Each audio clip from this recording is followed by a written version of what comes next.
man, it was exciting from where I was at a few times, certainly.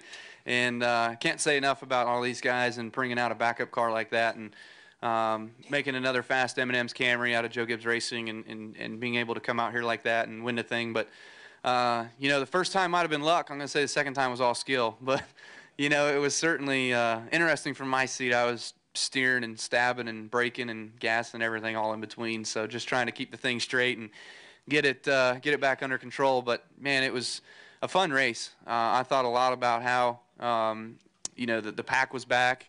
There's certainly some moments where we were all pushing each other. It's a tense pack. It's not like, you know, the 2000 to 2005 pack where it was, you know, you couldn't really bump each other. You couldn't really get to each other. You just kind of raced around and made holes when you can make holes and whatever. But, you know, it was intense. Just guys pushing all the time, pushing on you pushing on them, pushing 5 rows deep. You know, everybody kind of squirrely. The back end of the cars being real light.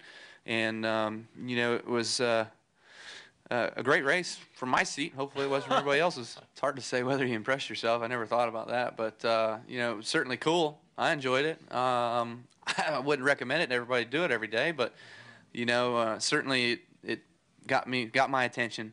And, you know, I was just glad that I was able to pull through it, to be honest with you. And to be able to straighten it back out and keep going.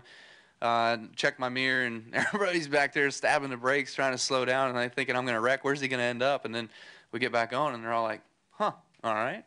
And then we had to chase down the pack in front of us that first time from 1 and 2. But, you know, this win certainly ranks up there. Being knocked around and beat around and almost spun out a couple times, you know, and being able to prevail through all that and still come through. Obviously, there was 10 cars at the end of the race. We didn't have much to pass. You know, it's not like the 500 where there still might be 22 of them or something. But, you know, it was certainly cool because I was trying to push Newman and hook up with him, and then he was hooked up with whoever was in front of him, and I'm like, all right, fine. And the hole opened up behind Stewart, so I just ducked in right there knowing he had a fast race car and just pushed him. And we got up through there, and he made the ways to the outside and everything, and then coming to the line. I've been in that situation reverse before with Tony, and hadn't ended up so well.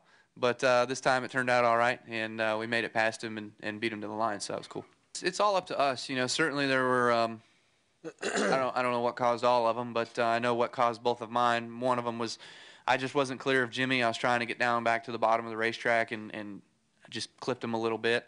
That was 1 and 2, and then 3 and 4. You know, with Jeff Gordon behind me, I got him pushing on me through 1 and 2, just making me really loose. And I'm glad the straightaway came when it did, because otherwise I was probably going to spin out.